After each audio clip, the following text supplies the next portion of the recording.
Hello, everybody. So, welcome to this next week of material. I want to talk to you today about forms. So, I'm going to make a form today. We're going to hook it up to some beginning PHP so that you can see how to pull material out of the form. And we'll do just the slightest bit of styling. Um, this week isn't too complex. It's really more of an introduction to how to use forms in PHP, how to mix the two together. So I recommend you do this. You get very, very comfortable with this because we'll be doing this all semester, this exact same sort of thing. So you really, really want to be comfortable with it. And then after that, I recommend you go in and you manipulate it a little bit. Maybe try to style it the way you want. Maybe try to pull out new information. Maybe start bringing your site to life, right? I'm sure most or all of you have forms in the site that you're proposing to complete for this semester project. So you can start putting together the forms for your project and ultimately making some progress. So with that said, without further ado, let's move forward. You'll see that I created a form.php already. This is going to be my basic site here. Note the .php extension. Very, very important note. If you save something, we've been saving as .html or .css up until this point, right? If you save it as .html, you cannot use PHP within it. If you save it as .php, you can use HTML within it. So if you're going to be using PHP, you have to make it .php. That does not mean you can't use HTML. You can use them both in a .php file. Okay? So, of course, we have the basics, right? We'll do some HTML, right? We've done this. Put a head in there. If we have a head, we also need a body. Okay, that's great. In the head, we'll put a title. And we'll just name this beginner form. Okay, on the left here, we have our site and beginner form. All right, so we can move forward. So within our body, I'm going to start by making a form. So to do that, we use the form tags. And if I save it and I run it, you'll see that nothing appears. That's totally okay. We haven't put anything inside of it yet. What we can do is let's go ahead and put some inputs. So I'll say input type equals text name. Oh no, there we go. Name equals username. We'll make it an account creation form. All right, and I'll save it. And let's see what that looks like. Just a box, nothing else. That's okay. We're going to add more to it. But before we go further, let's stop for a second. We created a form, and we have one input. What is our input? It's a type of text. So we can fill in this type to create different kinds of input. So let's stop for a second and say, what if I made it submit? It changes to a submit button. What if I made it, okay, let's put it back to text. I'll save. Okay. Now what if I make it password?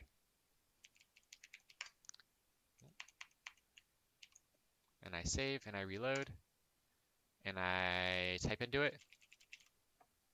Okay, so we have our password blocked out. There are a ton of different types. There are radio buttons, checkboxes, submit buttons, and so on.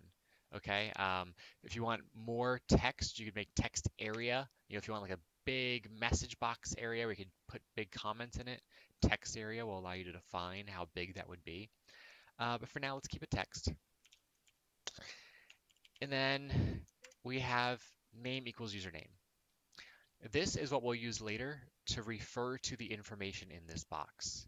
So you want something appropriately descriptive here. Whatever goes in this box, we can pull it by referring to username. Okay, so that's great, but the user doesn't know what this box is for yet, right? So maybe we should put a little label. So let's, before our input, let's say label for So it's a label for what? Well, it's a label for the input username slash label. What do we want the label to say? If I just save it now and I refresh, not much happens, right? But I could put username, save it and refresh, and we have username. Okay, let's do another label and another input. So maybe I say input type equals password, name equals capitalized password. Oh, sorry, name equals password. Password. Okay. And then let's do a label for it. Label for equals password, password slash label. Of course, save it, refresh it, make sure everything's working. Of course, we'll periodically want to go to inspect and make sure that there are no errors in our console. We always want to be doing this, right? Make sure that nothing's going wrong. This will tell us if something's going wrong. All right, so we have a username, we have a password, we have boxes, we have labels. Maybe an email address when you sign up, right? So let's start with a label. Label for equals email, email address, slash label. Remember the label is what is printed out on the screen. And input type equals, there's actually an email input, name equals email. Because of course, this and this need to match, right? Password and password need to match. We could, if we wanted to, say PW and PW. It doesn't really matter as long as these two things match. Because this is label 4, this is how the computer knows or the browser knows where to put this label. Okay. So we have several inputs now.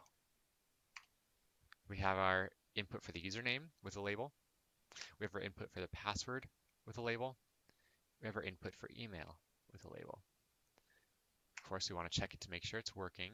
It all seems to be working, a little ugly, but we'll fix that in a second. But we're also missing one key element. In order to submit this form, I need a button, right? I need to be able to submit it somewhere. So let's put a submit button in there. So let's do one more label.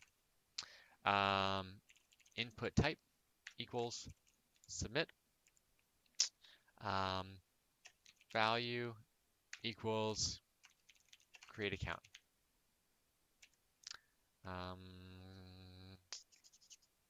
And perfect. So let's save. Let's do this. Refresh. And what do you know? We now have a button that says create account. So I gave you a new property this time, value, create account. So whatever I put here is what it will say on the button. Note, I didn't give it a name because I'm not referring to this submit button at all. I could have said name equals submit, but I'm not using it anywhere. So I'm not going to do that right now. So saving it, and we have our basic form. Well, we can do a lot better than this. We can make this look much better, much neater, much more professional. So let's maybe fix our spacing issues first. We've used line breaks before, the BR tag. So let's try doing some of that. Maybe we'll put BR, BR. We'll put 2 breaks there. See if that helps. Okay, we're looking a little neater, right? So maybe we'll do the same thing after the password box, BR, BR. And maybe after the email as well, BR, BR. Save it up, run it, and here we go. All right, it's a little neater now, a little better. But we could still probably do a little bit better than that even. So we have this kind of nifty thing in a form called field set. So I'm going to encapsulate everything in the form, making sure I'm still inside the form tags with field set and field set. And then let's tab everything over to make sure we still have good formatting. I do that. I run it. What does it do? Well, it puts it all together.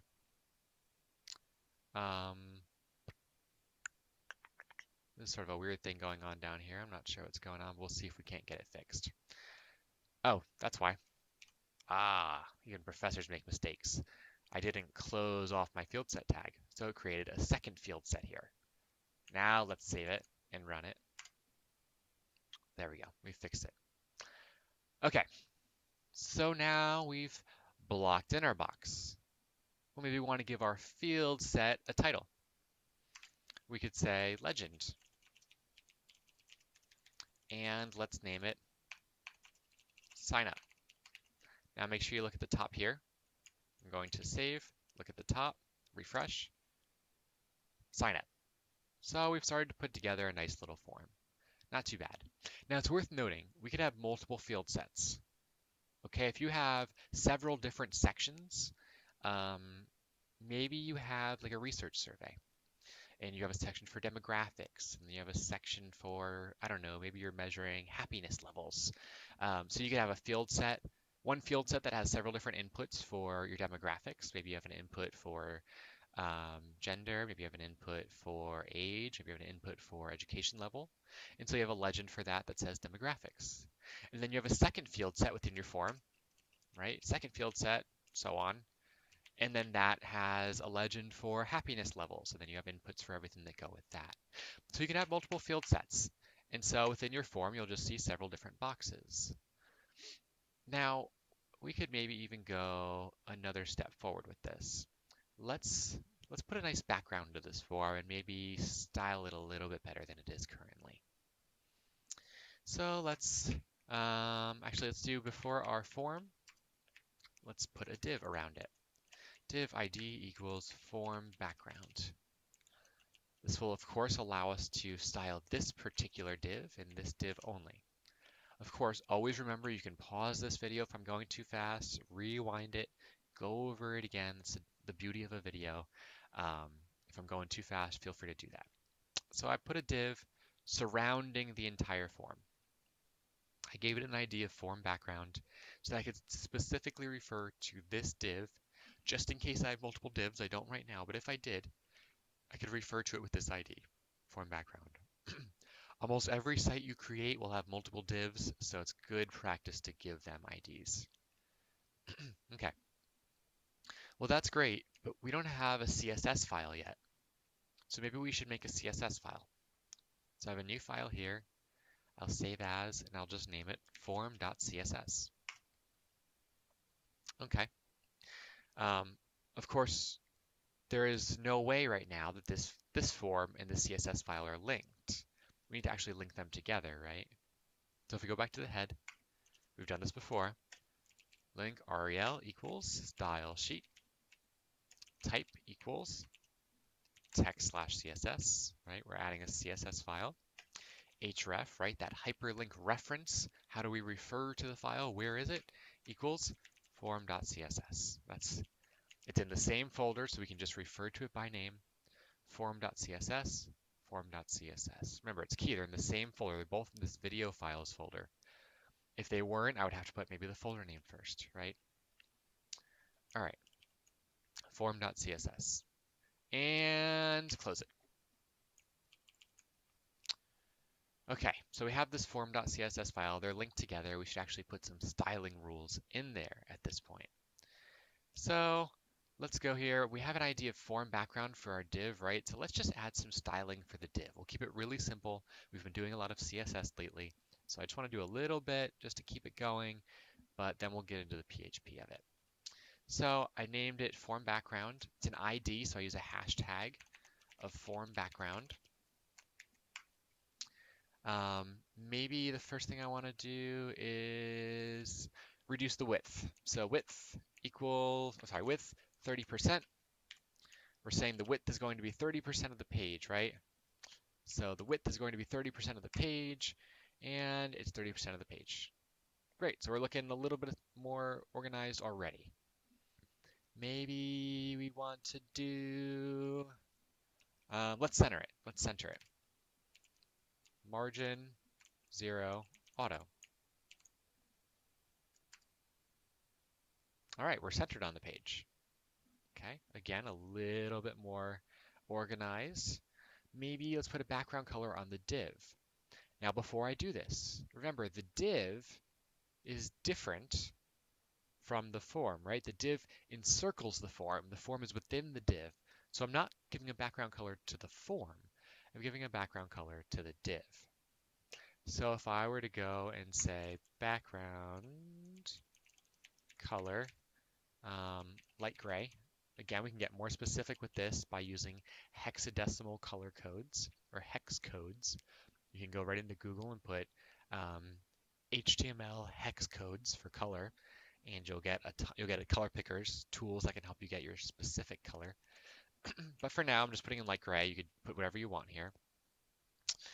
I run it, and we have a background color of light gray. Awesome. Now note, it pretty much perfectly encapsulates this form, right? The form width is 30% of the page, which means it will adapt to the page size. And the form takes up the entire width of the div, or rather, more precisely, the div is exactly the size of the form. But some weird things can happen with this, especially once we start scaling down. It's nice right now, it looks pretty good, right? As you scale the page, it all kind of adapts. But at some point we might run into an issue, and you can see the div is going inside of the form. Well, this is a little problematic. The form has a minimum width. The form gets smaller and smaller until it gets to the smallest possible point of the input boxes. We could fix this, okay? But do we really want our input boxes to be any smaller than this? I mean, even on a mobile phone, this is pretty small.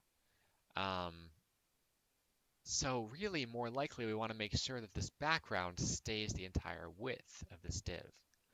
So what we could do is set a minimum width. And this may require a little bit of playing around, but I could do min width and 200 pixels might be a good one. So let's see, if I make this small, okay, and I refresh it, 200 pixels. So it will still adapt, but it has a minimum width. It will never get smaller than 200 pixels. If I were to go to inspect, maybe console, note up here, Chrome, this is a nice little tool of Chrome. Notice how I resize and I get this pixel values up here? This could help you figure out what width is useful. I go down 300, 250, 200 is what I said minimum width would be. I don't want to be any smaller than 200. Now note, I'm overlapping it a little bit before I get to 200. But I have this white space here too, so that doesn't count in my minimum width of the div. So while the entire page width is 200, this white space composes it as well, so I need it to be I need it to be about 200, right? If I go here and I close it off, again, note that white space doesn't go away. So this can help you sort of estimate what your minimum width should be. If you're finding things are overlapping or underlapping, as we just saw, play around with the page size, set a minimum width. That can help you out a little bit with these things and setting them appropriately so they display properly.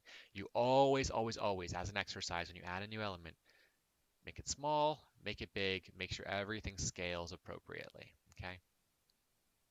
That's all the CSS I want to do for now. So that's great. The form looks pretty good right now. Of course, we could do a lot more. We can go online and search for HTML, CSS form styles and figure out different ways we can make our forms look more and more professional. But for now, this will do. Let's get into the actual functionality of the form. We haven't done anything with the form yet, right? I mean, I can click create account. It's a PHP file, so it will try and do something with it, but we don't have any instructions for it yet. We need to actually process this form somehow.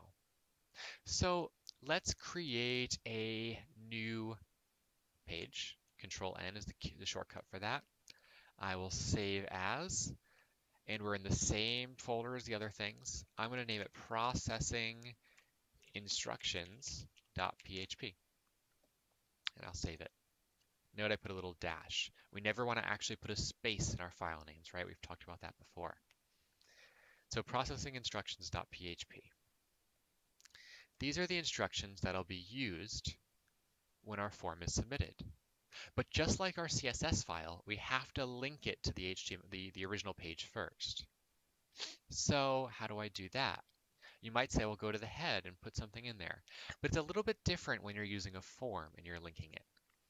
Instead, we do something called a form action.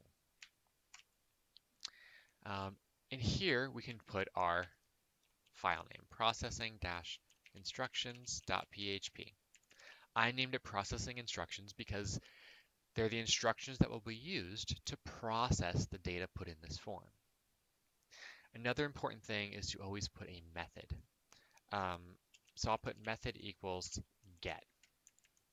There are several different methods you can use, but the method is how the information is passed on from the form. We'll primarily use two things, get or post. If we were to use get, what would happen is you would see in the top of the site, the actual information would be passed in the URL at the end of it. It would say something like this, username equals and password equals and email equals. So when I submit the form, it would pass these things through here. Now note, this is the old form. I haven't refreshed it yet. But if I put like test, password is password, note it's secret here, right? But I type password there. Joey@ucf.edu, and I hit create account. You note that everything is up top here. Username is test, password is this. Oh, looks like I mistyped password because I couldn't see it. But password and email is there. %40 is a computer code for the @ symbol. Now this seems kind of problematic, right? My password is right up in the top. What if I was sitting at Starbucks creating my account and somebody was behind me and they happened to look and see what my password was? That's not very secure, is it? So there's another thing we could do. Instead of doing method get, we could do method post. I'll save it. I'll go ahead and I'll just go back to form.php. And now I'll type my username, Joey, password. Let's type actual password this time, joey@ucf.edu. Create account.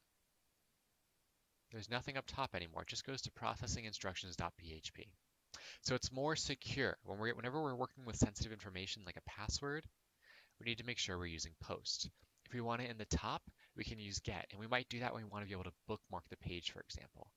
Right, if we go to amazon.com and maybe we're looking for books, okay, and look for some books. And Amazon's loading very slowly for us today, but I don't know. The Legend of news for you. Of course, this is me, right? Sci-fi and video games. They're sort of tracking my information and outing me here. But sure, Super Mario Odyssey. Let's do it. Prima Collector's Edition Guide. This is great. I have a gamer buddy. They're really terrible at Mario, so I want to share this guide with them. Or maybe I'm terrible and I want to bookmark this guide. Well, if we look at the URL here, there's a lot of crap in it, right? We go forward, we go forward, we go forward, and we see all this stuff. Now, one important thing that we see is these ampersands, right? Here they are. These are all different form fields. I go back to my form.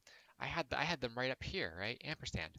So all of the information is stored in here so that I can bookmark this page or send it on to a friend. That's why you might use the get method, okay? But for right now, sensitive information, we're going to use post. So method is post, and again, action is the page we want that will contain the instructions to process this form. So maybe we should actually process the form. We have a new PHP file. Whenever we're doing PHP, we do this, open and close. It's just like our HTML tags, but PHP is a little bit different. That's what it looks like. Note this does not go within the HTML tags, right? We're not typing any HTML right now. So how do we get the information out of the form? So one thing I might do is create a variable. So let's create variables for the name, the username, maybe the password, and the email address. So these are the three variables we'll use. Note this is not proper code yet. We need to set them equal to something. So let's do this. Name equals $_post. This is the formatting you want to use when you're going to pull something out of a form. Semicolon at the end. So name is the variable. that we're going to use. $_post is how we pull data from the form. And then in here, we use the name of the field we want to pull from. So again, we use the post method. If we were using the get method, we would have used $_get, but we didn't. We used post. So we have the post method, and we want to pull the name, the username. So we need to go to name equals, what are we using? Username. So if we want to pull the data from this field, which is this field right here, we need to use username to refer to it. So name equals username. Save it. So then password equals $_post.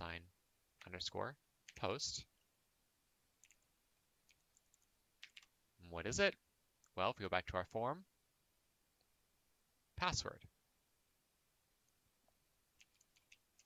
Within these, of course, password. And then email equals $_post. Make sure your post is all caps. If you use get, make sure that's all caps too. Email is what it was, right? Let's double check it. Make sure this is a common error. We assume what our field was named, and it wasn't named that, and that can cause an error that's very frustrating. We don't notice right away. But was it named email? Yes, we named it email. So we're good there too. Now, again, variable name to start. Common convention, use the $sign first. So $name equals. We used the post method, and we named the field username.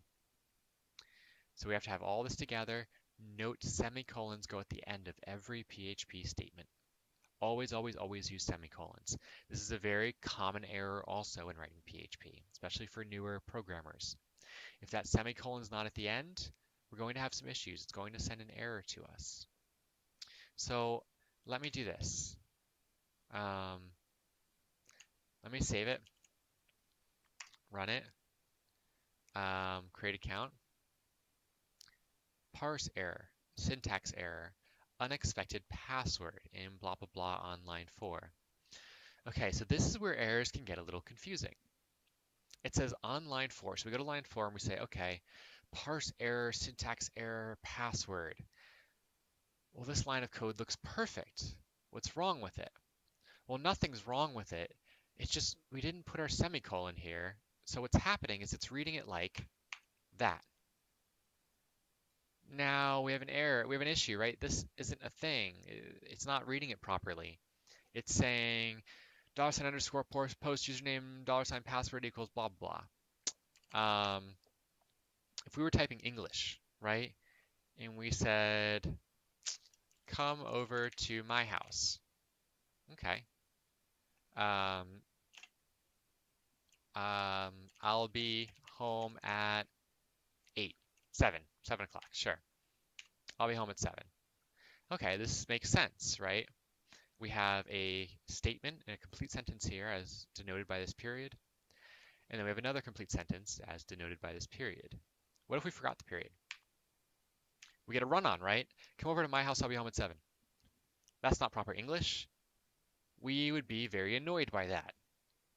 Now, as human beings, we could think in depth and figure it out, right? Come over to my house, I'll be home at 7, okay. But we all know there are sentences where we would even have issues. Now think of a machine trying to process it. We basically have a run-on sentence here. Now, it's not going to tell us it's a run-on sentence because it can't figure it out that far. All it's going to say is that there's a problem here. It doesn't know what it is, but it's because we forgot our semicolon. Okay, so if you see something like this, unexpected is usually a good cue that something might be wrong with the previous things. It means it wasn't expecting that to be there. Just like here, we weren't expecting come over to my house aisle. It didn't, no matter what we do with aisle, it's probably not going to make sense. We're not expecting it, right? But if we put a period here, well, a period here, I mean, this makes a lot more sense. So unexpected means whatever's coming up, we weren't expecting it. So in terms of code, maybe it's not actually on line 4. Maybe it's something previous. So if you're looking at it, it says line 4 and it looks perfect. Check a previous line and see what's going on. Okay. So of course, to test it, let's save it. Let's go. Oh, let me go back to the original site. Let's put some stuff here, some stuff here, some stuff here. Create account. Does it work? Okay, it does work. I should probably get rid of this here. But no more error, right? The error is gone. It's all fixed. So great. Back to our form. This is fantastic. We've pulled some data, but we're not doing anything with it yet, right? We need to find something to do with it. So just to start, let's print some things out. Print, welcome to the site. Of course, we need our semicolon, Control S to save. Let's refresh this. You'll note that I'm not actually doing anything with our data still, okay? We're just printing out some static text. We say print, welcome to the site. That's how we do that. So now what if we wanted to greet them by name? So let's see, welcome to the site, comma, space. I'll show you what I'm doing in just a second. And let's save it. Let's go ahead, ADS is our name, create account. Welcome to the site, ADS. So here's what I did. Welcome to the site. I put a comma for proper English, proper grammar, right? And a space because we want a space after our comma. And then I did this fancy thing with this period. Period is for concatenation. It means let's add some stuff onto the stuff we already had. It's when you're making a string or a line of text. So let's add whatever is stored in name.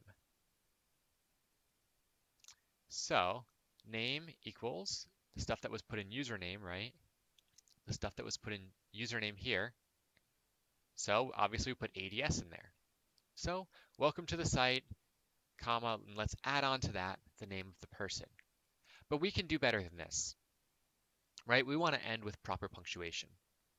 So instead of just doing dot name, let's add in an exclamation point. So add in an exclamation point. And let's save. Let's run. Oh no, we have an issue. So we have to think about what went wrong here. Well, I'll tell you what went wrong. It's not an error with the code. It's that I tried to refresh the processing instructions page. I didn't refresh the form.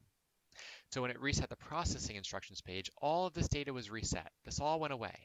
And so all of a sudden, there was no value left for any of these variables.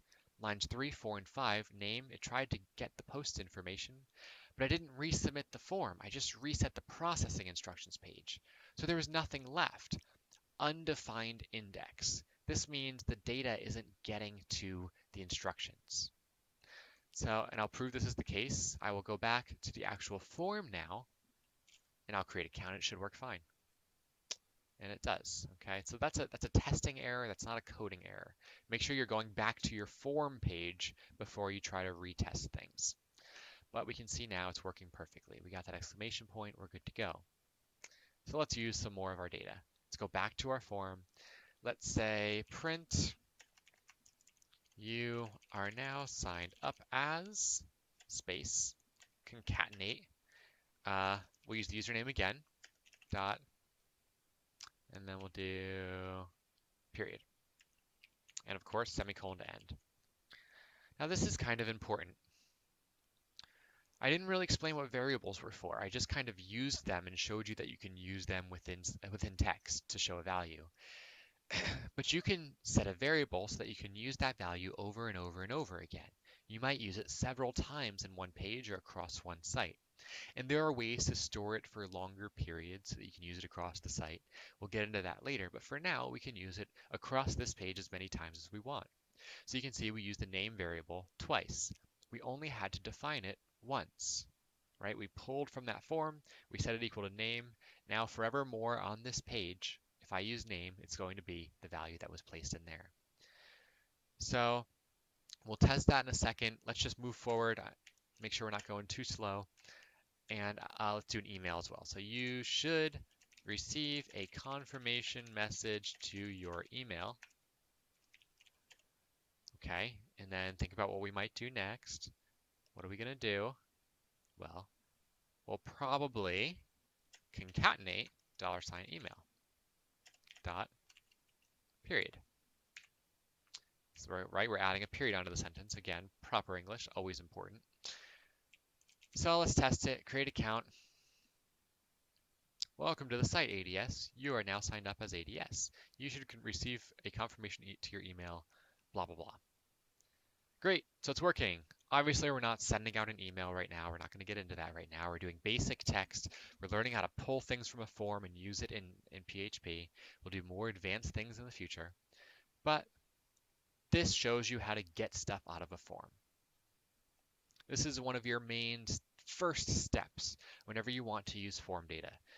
Set it to a variable because you will use these variables all the time. Maybe you won't print it out directly, but you will be using variables for many, many purposes, and we'll get into more and more and more.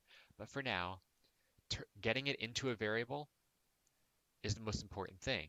How do we test if it went into the variable appropriately? We print something out using the variable, and it should print it out. If it doesn't, maybe we messed up our code over here.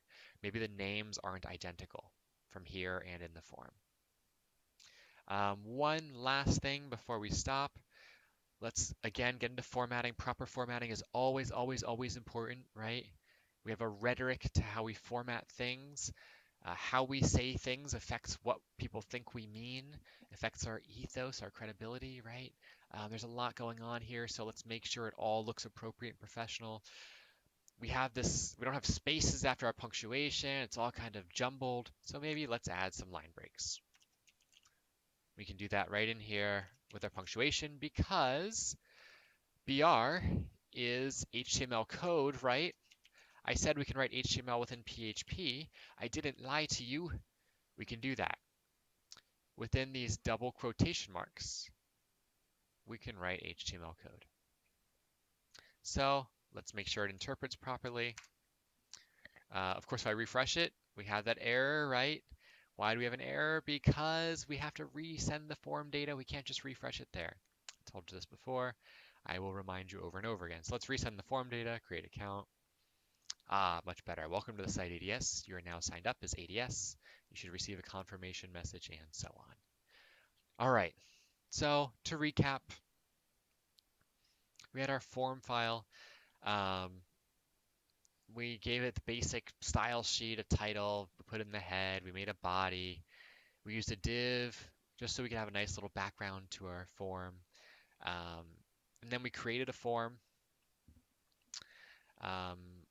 We gave it a field set to encircle the form with that nice little box, the little outline rather, the legend, put a little title above the form. And then we had several inputs. We had text, we had password, we had email and submit. Again, these all do very specific things. Make sure you know what they do. We gave them names so that we could refer to them inside of the PHP, but also that we could refer to them with labels. And of course, we gave them labels so that we had text next to the form fields. Then we referred to the instructions we'll use by putting a form action and putting our file name for the file that contains the PHP instructions to process the form. And we use the post method because we're using sensitive data, the password. Could have been the get method if we wanted things to be bookmarkable or we want to be able to share links to our friends. But we use the post because we're using password. We created some basic CSS. Margin 0 auto, of course, centers things. We set a background color to our div behind the form just to give it a neater appearance. We gave it a width of 30%, so it took up about 30% of the page. Just that was a styling call we made. It's very subjective. And then we set a minimum width to 200 pixels because that form was breaking. The background was going inside of the form before. So we set a minimum width so we didn't have this issue. It was a bug fix. We went to our processing instructions. This was our PHP, how we process the form stuff. First thing we did is we pulled name, password, and email and placed it into variables so we could use them the next time. We did that, of course, we used the post method. And we used the name of our form fields to pull specific data out of that form and put it into the variable. Then we tested it all out. We made sure everything was printing out appropriately, which helped us test to see if something was inside of the variable, if we appropriately stored the information, which more or less means did we write this code properly. We ran into a few issues along the way, right? We saw the undefined index when we didn't test it properly. We just reset that that PHP page instead of going back to the form. That was a testing error. That was not an actual error in the code. But prior to that, we did find that unexpected error with password because we didn't have this semicolon here, and it was basically reading it as a run-on sentence. So lots of things going on here. Remember that these periods are concatenators. For further reading, you can look up concatenation PHP online, and that will give you some awesome in-depth stuff. I don't want to waste your time with it here. You can probably just look it up quickly and read it at your leisure. So we concatenate, we add things on to the string of text that we created. Strings is a string of characters, it's text. So we added in the variable, right? We had a space here for proper formatting. We concatenated an exclamation point for proper punctuation with a line break to help sort everything out, format it appropriately. And again, showing that we can write HTML within PHP. So I hope that was useful to you. I hope you feel comfortable with that. Please take some time, rewatch the video if you need to. I know I gave you a lot of stuff here. You want to master this. With this week, you want to master this 100%. Master it, master it, master it. Make sure you have it down. Okay, you will use this all the time, consistently. Please, please, please be able to do this by heart. I won't say that about all the coding stuff we do. A lot of it I said. References are perfectly fine. You could always look it up online, copy an old piece of code you had. But this stuff is foundational. It's fundamental. You need to know how to create a form, how to put the value into a variable, and how to print it out to make sure it's working. Knowing this will speed up your development process throughout the rest of the semester because you will do this a lot, a lot, a lot, a lot, a lot. And knowing how to do it by heart means you won't have to look it up every time you do it, which will save you time in the long run. Memorize it, memorize it, memorize it. If there's anything you don't understand, of course, come to office hours, shoot me an email, ask me in class. I'm happy to help as always. I really want to make sure you're always keeping up, you're always feeling comfortable with this material. Sometimes it may be fast paced. I can't guarantee that it's not. And it has to be sometimes, but I can guarantee that I'll support you if you need it. So please, please, please come to me if you ever need help. With that said, this is Joey signing off. I hope you have a fantastic week. See you later.